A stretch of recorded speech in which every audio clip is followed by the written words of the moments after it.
Is your business great because of how you run your people, or are your people great because of how you run your business? I like option two. How about you? We're going to talk about that next. Joe Giovanini is our guest on Purpose Under Pressure. Well, the heat is on. Let's get cooking. This is Purpose Under Pressure. My name's Bryan, and welcome to the show. This is a podcast about developing sales and leadership success on purpose. It's brought to you by the Ruby Group, actionable strategies for today's toughest business challenges. And if you're a business out there, you know how challenging it can be, not just to get the job done, but more on purpose, to get the job done right. How do your people represent you? How do your people represent each other? Are they bringing in the right customers that represent your business well? See, that's growing a business on purpose. And that's what the Ruby Group is all about. You will find them in Akron and Columbus, Ohio, Jacksonville, Florida. They're also in Capital Region, New York. And you'll find them online at rubygroup.sandler.com. So I hope that you will do that. If you're back for this show, we appreciate it. And we hope that you won't forget to like us, follow us, subscribe, tell a friend, tell your mom, I like to say. Anybody that needs to know about this show, if they don't know about it, they can't listen.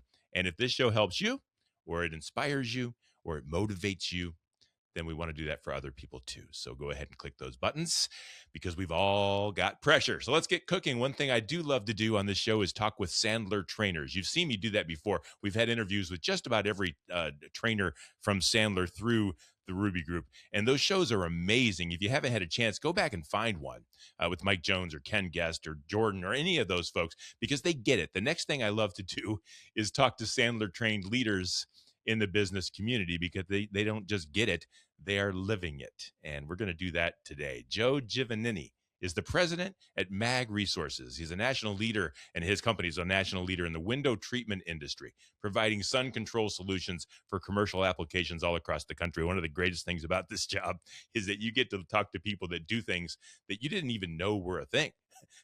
You don't even know that's a business. Okay, great. Joe, welcome to Purpose Under Pressure. Thank you, Bryan. How you doing? I'm really great, and I'm glad you're here, and I'm interested. What is MAG Resources, and what are you doing there? Oh, we're a small family business. Been around for close to 20 years now. Like you said, window treatments, right? Commercial. It's a small little niche, but oftentimes I think those are kind of the best businesses. So we started out small, like I said, about 17 years ago, over my father's basement. My father and I, we grew up in this industry, or at least I did. So he worked with a previous company. He actually worked with Ken Guest prior to this. Okay. So they know each other fairly well. Same kind of industry. 2008 hit. All that turmoil ended up with their company going under. I was in school at the time, and we kind of picked up where we left off with our summer trips and summer installs, and decided to try to make a business out of that. So here we are 17 years later. It's a lot of ups, a lot of downs.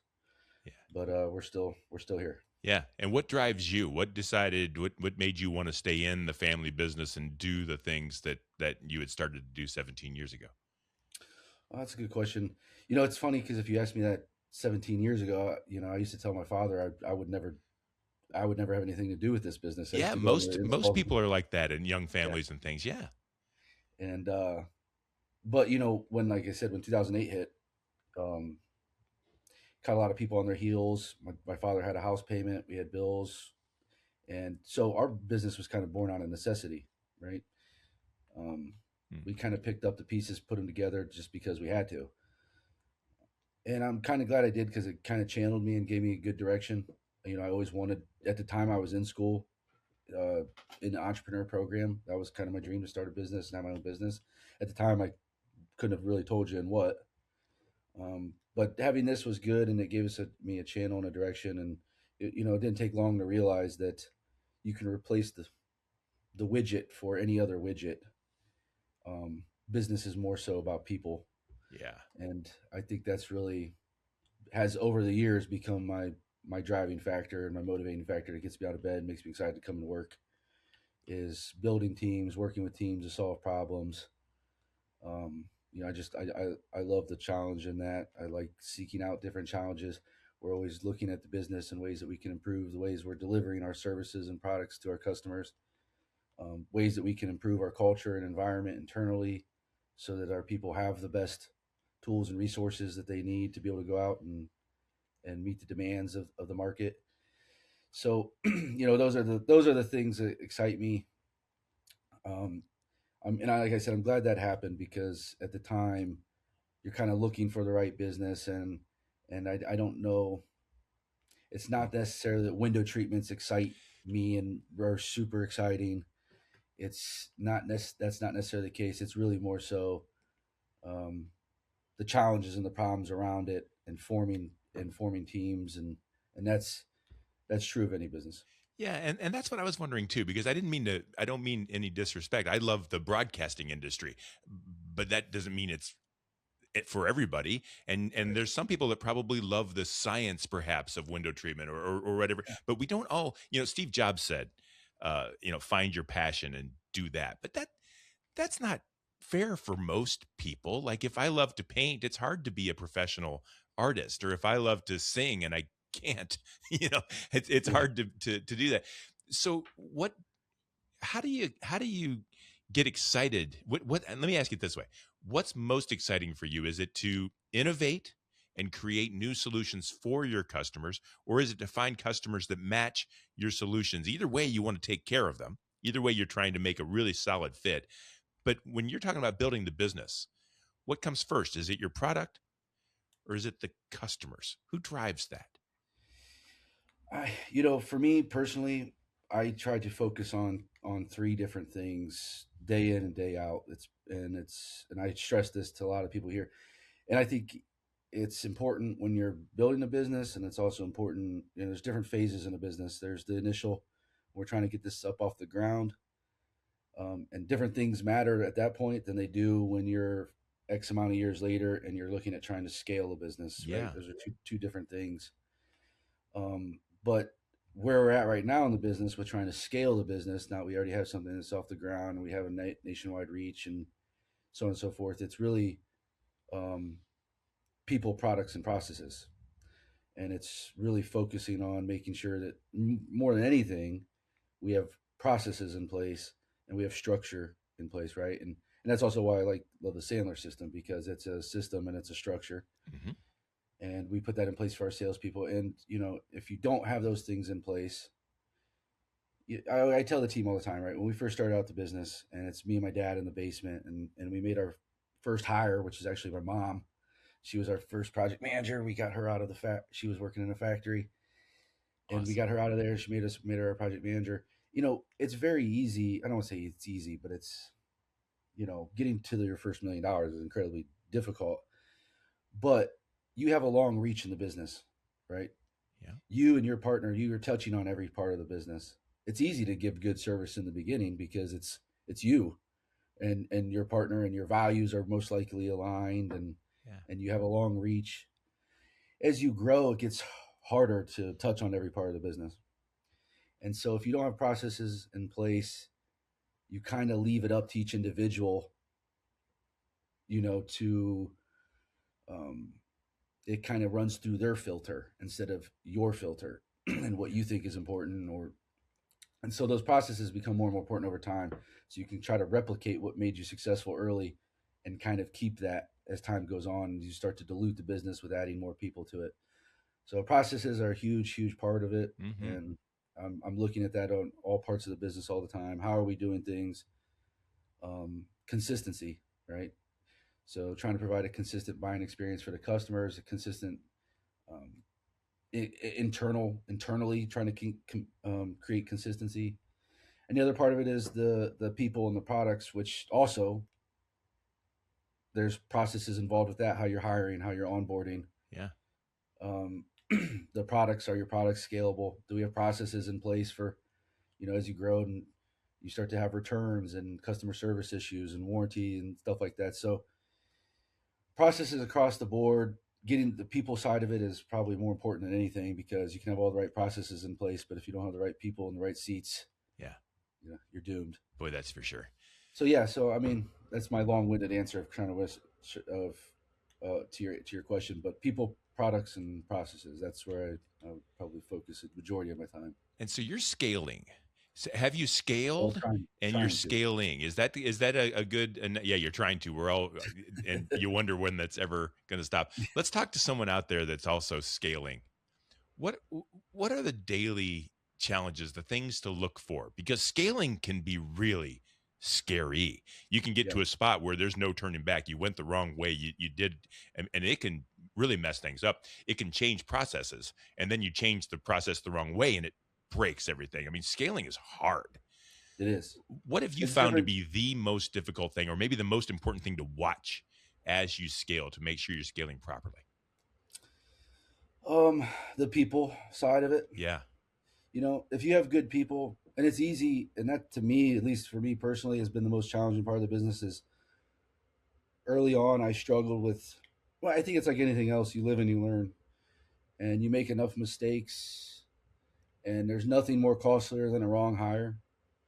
And when you make enough of them, it's. I wish I could say I was great at that all along, but that wasn't the case. We've made some mistakes, and we're left with a group. We have a tremendous team right now. A lot of these people have been with me almost since the beginning, and we've weeded out some people that weren't necessarily just weren't great fits for us and how we do things. It's not that they weren't good people and they weren't good employees. They just didn't fit our culture, and that's the biggest struggle. Because if you have the right people in the right seats, they're motivated. They see they have a vision that they can go after. They have the tools and resources that they need to be able to do their job. Those people they'll take you where you need to go. So that's the biggest thing I look after is the people, the culture, the environment. Trying to create an environment where we have a bunch of leaders here who look at it as they have ownership in things, Hmm. Hmm. right? And then I give them the freedom and the flexibility and the framework in order in which to make decisions and do things, and they push the ball ahead of themselves. So they don't need me. Yeah. So now for the first, I don't want to say for the first time, it's been like this for a while now, but you really don't have a business until it can operate without you being there. That's right. That's right. And You have a now, job. You have a yeah, job. You don't have a business. Yeah. yeah, and that's what I kind of tell people the same thing. So, um, and now we do have that. So we have scaled to the point where we have the teams and the processes in place and systems in place and decision making frameworks in place for people to kind of do what they have to do, and also really people and our core values go hand in hand with that, which a lot of people talk about, and I think it's kind of something that's just like a buzzword sometimes, and people might post it up on their walls in their offices or in their handbook, but we really live by them. And we spend a lot of money and resources to try to reinforce those, and I think that's just as important because your people that you're hiring need a framework Yeah. and a filter in which to make decisions. So I think how I spend the majority of my time is the people side and finding ways to reinforce those values, share DNA with Yeah. the team. Yeah. Making sure that the message and the morals and the convictions and the values of your company and your family get out and get Yes. out the right way, that it's living through each of the people there. And so you're doing all the right things. You've got Sandler helping your sales team present in a process and things. You've got processes in production. You've got processes with people. Tell me about a time. This is purpose under pressure. You're doing all the right things on purpose. Tell me about a time though when maybe during scale or maybe during getting the right people on board where it didn't go right. You made the wrong decision. The process failed you. Something happened that caused a real upset and you had to figure it out. Give me that story if you don't mind. Well, okay, that's a good question. What my mind immediately kind of goes back to, and I'll preface this little story by just saying, I was lucky and fortunate enough, and I also think this is an important part of scaling a business is to surround yourself with people that are smarter than you, Mm-hmm. who can cover your blind spots, Yep. and have some humility and humble yourself enough to know that, be smart enough to know that you don't know everything. And I was really fortunate enough early on to have a mentor who was actually a family friend. It was my brother's basketball coach, and he just happened to be an accountant, and he was a very successful guy. And he had retired early in life, and he was basically just coaching them. And he decided to take us on as a client early on because we couldn't afford to pay an actual accountant, and he just so happened to love the barbecue and chicken from where we're from here, and we kind of paid him barbecue and chicken and hot sauce, hot rice Nice. for a few years. But he used to always tell me, and almost everything he said was right, and I try to live by. But one thing that me and him disagreed pretty passionately on was he just has more of an old school mentality, and he used to see the money and the resources that we would spend on trying to build this culture. And in the beginning, we weren't successful with it. You know, like I said, we had some bad hires and made some mistakes. And he would always kind of stress to me, you know, why I don't know why you spend the money and the time on these things, then and it's a waste of time and money and these same people that you're investing in, you know, he would say they're not going to take a pay cut for you if anything were ever happen, Oh, I right? see. Okay. And Okay. and I just didn't agree with that. You know, I really strongly in my heart disagreed with that. I felt like people are your biggest resources, and you invest in them, and it's never a bad investment. Yeah. But you fast forward now, or rewind from this point, but fast forward from that conversation to time that happened in COVID, right? And we had some people on the staff, and everybody was a lot of stress and pressure at that time, and businesses were shut down, and we were trying to bring people back, and some people were hesitant to come back. They were better off taking some of the benefits that they had, and these are the same people that you were investing in, and you know, it just kind of painted a little bit of a picture to make you understand that okay, maybe in some ways you couldn't help but think maybe in some ways he was right Maybe he about was some of these right. things, Yeah. you know. Right. And so it was easy to let those situations kind of jade you a little bit and make you think, you know, maybe start to second guess your approach on some things. But again, we're family business, family values. It just wasn't. And even if I wanted to, I don't think I could. It's just not my DNA, you know? To cut back on those investments that you were making. So you were Yeah. feeling like, man, maybe I shouldn't have spent this money to create this culture. These people are, a couple of them are still taking the benefit. They're leaving me high and dry, just like my mentor told me. And yet there was Yeah. a part of you that said, no, this is the right way to do it.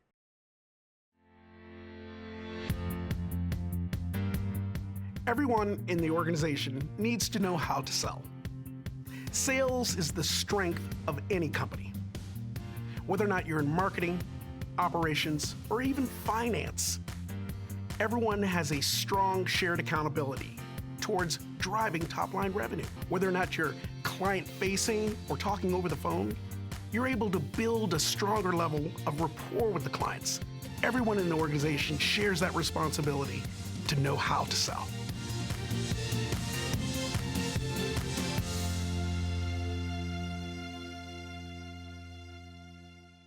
And yet there was a part of you that said, no, this is the right way to do it.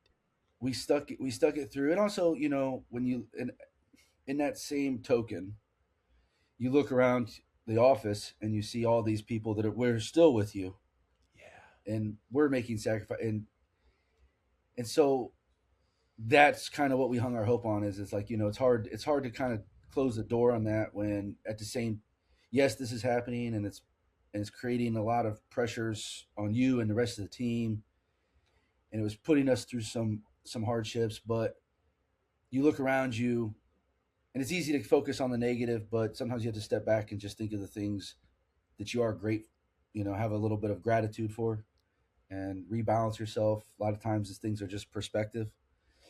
So just reshifting your perspective, and that's easy to do when, again, you know, like I'm blessed to have the team I have now. I have people, Crystal and Shelby's and Morgan. I mean, I have people that have been with me since the beginning. And when you look at them and you look at the investments you've made in them and what the outcome has been and how successful it's been, it was made it easier to go back to the formula that we, you know, our original formula. So that was helpful to have that. You know, Joe, I'm really glad you shared that story with me. And I want to ask one deeper question then, because I'm getting the feeling that you're mostly, at least as much interested in your people as you are in the business, which is paying dividends across the line. So, some people are like, all business, I'm going to get the right people to help me do my business. And there's nothing wrong with that. I'm getting the feeling that you're just creating opportunities for people to grow and do better, which is helping your business. It's just the other way of the cycle. Can you give me an example, like maybe even a personal example of someone, you don't have to name names, but where that investment in that person paid off for them, which is paying off for you, but it made them maybe a better leader, a better person, a better father, a better mother, whatever it might be. Can you give me that example? I think that matters to you, doesn't it? Oh, yeah, well, I mean, so I I think it's hard to expect somebody to come into the office and perform at a high level if their personal life is not in order or they're having issues there, and vice versa. And so, part of our process every year is not just focused solely on the business and how can we help you be better at whatever your role is. We spend an equal amount of time trying to make sure that there's a balance there with how they're thinking and what their focus is on, and making sure that, every year, right, part of our review process, we try to have, and it's not necessarily something that we use as something to gauge their performance here or their pay or anything. It's just something that we do that we think is worth, like I said, trying to strike a balance. But we do a one page personal plan. So it's really a breakdown of not just what your goals are at work, but right, personal life, your finances, your relationships, Mm-hmm. setting some goals outside of the office.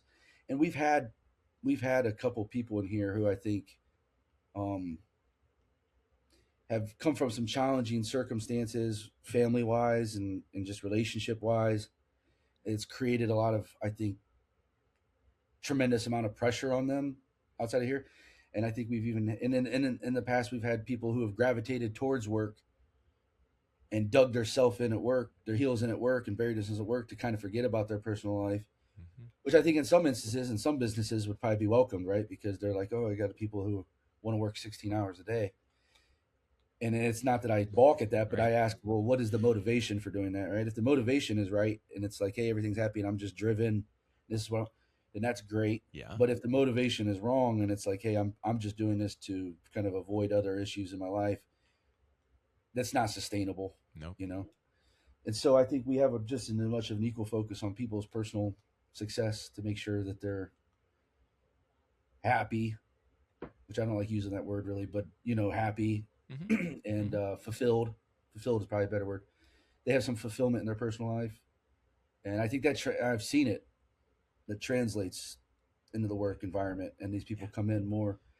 Okay, I'll say it again, happier and Yeah. more, and that makes them more productive, better team members, and ultimately the work that they're doing is probably better. So, yeah, I've seen that time and time again. Honestly, There was a book I read a long time ago, and I think it was called The Dream Maker. If I'm not mistaken, it was called The Dream Maker. But it was about a company. I think it was about a company that. Well, no, that's not true. It was about a person. It was a kind of a fictional sales book. Anyway, it was about a person whose job it was to make the employees of that company to make their dreams come true, to help their personal dreams, not the company's dreams, but to help them. If someone wanted to buy a house, if someone wanted to, yeah, win a marathon, if whatever their dream was that person's job to make their dreams come true, to make them feel like they could do it. And that helped the business because it created a better culture, created a better employee, it created a yeah. better person on the other side. It's like the whole purpose of that business was to develop people. And it sounds like you're doing that. And I think that's pretty cool. Well, I think one thing, when like I mentioned in the beginning, when you first start a business, it's easy to have a long reach.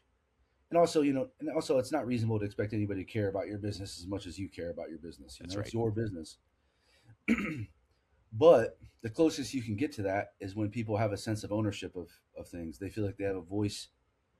And also, it's not just making it feel like that. In all reality, your business is better when other people have a voice and they can cover your blind spots. I tell people all the time, when we go through our processes and we're trying to improve things, 95% of all of our improvements that we've made that have stuck, that have really have been worked out well, come from the bottom up, not the top down. It doesn't come from me in here saying, hey, this is what we should do. I'm not really doing it day to day anymore. It's not really for me to say. That's I can tell you 15 years ago how we did it and what was worked best then. But that's every year that you're doubling in size or you're growing at a quick rate. What works at 1 million doesn't work at 5 million. Well, that's for And sure. 5 million at 10 million and so forth. So you have to be kind of constantly analyzing that. And so when people feel like they have a voice in that system and they have ownership of processes, it's as close as you can get to making them feel like an owner, and they have pride in it and they care. And so, what's better, one owner and 10 and 15, 20, 25 people are working for that person, or 15, 20, 25 owners who all own a part of the business and they're gonna push the ball forward. That's so cool. So it feels like you've got things set right. It feels like you've built the culture. You've got 17 years under your belt. You're doing things and you're scaling. There's still going to be pressure every single day, and I'm interested in the future for you, Joe. What's next? What's the pressure that you can see on the horizon that's going to want to try to push you back a little bit away from what you're trying to do? What keeps you up at night a little bit? Oh man, that's a good question, Brian. That's we when have I so get many the big bucks, Joe. I Yeah. ask the good questions. Well, we have so many, goals that we have for the business. We just we just got back from Orlando. We take the team down there to do our strategic planning, get out of the office, and we come out of here. So it's like right now I have so many things on my mind. We've come out of there, so many ideas. What keeps me up at night? I don't know if anything necessarily keeps me up at night from a bad perspective. To be honest, if I could just not sleep and continue the work, it's more of an excitement. It's more the opportunities that are out there. Yeah, interesting. So the pressures are the opportunities and trying to reach them all. And pressures yeah, are how can we take advantage of, when we come out of these meetings, it's like a Rubik's Cube. And that's how I try to look at the business. And that's how I try to frame it for the people that are here, right? Because when we come out of the strategy planning, it's like there's a real big focus on all the negative. And there's so much positive that's going on, but we have to focus on the negative to fix it in order to grow the business. And I look at it as like a Rubik's Cube. Growing a business is just a series of challenges and problems and issues that you face, and you have to figure out how to solve this to go to the next level. Mm-hmm. And so to me, the pressures come from, can we solve those problems in the timeline that we set? We know these are obstacles to our growth. And there's always 100 projects. There's always 100 things that you can think of that can be improved, and the list never stops. Yeah. And so that creates a lot of pressure, and it's in and of itself is just the workload, required that that's going to take in order to get where you want to be. That's real, and it feels like we've come full circle because we talked about processes and how you've got processes in place. And I know for a fact and from experience that processes can be a little scary too, because if you build a really good process, you got an easy way to get the right people. It's hard to scale past that process without breaking it. Like some people, when everything's just really going well, the business is flowing, we've got a process, everything is clockwork. Well, yeah, but what about tomorrow? And that process no longer, what do you want to accomplish that process doesn't allow you to accomplish? What kind of thing can you see, that opportunity that you haven't built a process for? And I think sometimes we can get comfortable in our successful business, in our well-run, well-oiled machine, and we miss the opportunities. It doesn't have to be a bad pressure. It can be an opportunity that we missed. And boy, what a terrible thing that might be. Yeah, no, you're 100% right. And words of wisdom from Nick, my old mentor, he was the one who kind of embed that in me earlier as when we started out, first few years were rough, getting up off our feet. And then after that, we started experiencing some growth.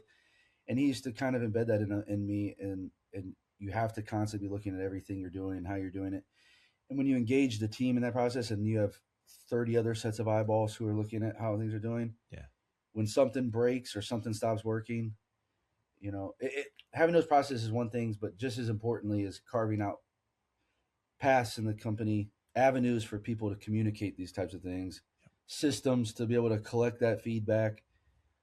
So when people see that it's broke, they're going to let you know about it. And it's like, what was working yesterday that's not working today. Yeah. And that happens a lot. And you have to be willing to, and we are willing to, we'll get all the way through. We'll put something in place. And then if in a year or two it's not working, we're going to rip it back apart and we're going to get it until it's right, So creating a culture Love it. that embodies that mindset, I think is extremely important as you scale. Joe, in case there's anyone out there that needs window treatment, we're going to talk about that in just a little bit. But if they just want to reach out to you and maybe you've said something that inspires them, I have a feeling you're the kind of guy that wouldn't mind helping somebody out of a jam if you could. So how would they find you if they needed to talk to you about anything related to business? I'm on LinkedIn. Good. Also, great way, just email. I'm pretty responsive on email. It's a long one. You want me to give it out there, Brent? Go ahead, and I'll put it in the show notes too. But yeah, go ahead. J.Giovanini, G-I-O, V as in Victor, A-N-I-N-I, at mag, M as in Michael, G as in George, resources.net. Great. And the website for MAG is? magresources.net. Perfect. So here's the cool thing, folks. I want you to realize Joe and I just we've been on the phone here for a half an hour. We didn't talk about window treatments at all. And I think that's pretty cool because business is business. We sell a lot of things, whether I sell a widget and you sell a plug and she sells a whatever. Yep. How do we treat people? How do we treat our own people? How do we treat the people that are buying from us, that are working with us? How do we treat our families? Especially in a family business? That's really what matters. And I think, Joe, if you get that right, the rest of it is kind of just takes care of itself, doesn't it? It definitely helps. I think that's the biggest component to it. If you can get that right, I think you get momentum. You can know you got the wind at your back at that point for sure. Joe, you told me before the show starts that you don't talk much, and I'm not sure what's going to happen here. But you know what? That came out really well. What do you think? See, you were able to help, I think, a lot of people that might be scaling and trying to figure out what's wrong. Maybe they can see what's right. I think I'm really glad that you shared that. Well, thank you, Bryan. I appreciate it. You got me out of my comfort zone. I tell everybody here all the time, that's where all your growth happens, out of your comfort zone. And then they look at me and they're like, you're the same guy that doesn't want to give the Christmas speech, So I'm like, yeah, you're right. I probably should. That's the easiest thing to tell someone else is to get out of your comfort zone while we sit back. We're all the same. We've all got the same problem. We've all got that same bubble, Joe. That's Joe Giovanini. I'm so glad he was a guest with us. Thank you very much, Joe, for being on the Purpose Under Pressure podcast. Yeah, thanks, Bryan. I appreciate you having me on. Folks, this is Purpose Under Pressure. When you've got purpose, you know you're going to have pressure. That's just the way it goes. And I'm glad that you were able to be a part of this show, and I'm glad you're able to listen. And I'm really glad for our sponsors. It is Ruby Group, Sandler by the Ruby Group, and they have been helping us to kind of bring this show to you for, going on 4 years now. So if you're a sales professional trying to do your job well and to do your job right on purpose and under pressure, this podcast is for you. It airs multiple times a week, and all past episodes can be found at bryanmediastrategies.com or wherever you watch your favorite shows. And it's brought to you by the Ruby Group, actionable strategies for today's toughest business challenges. Thank you for being here. We do this every week, and we will see you next time on Purpose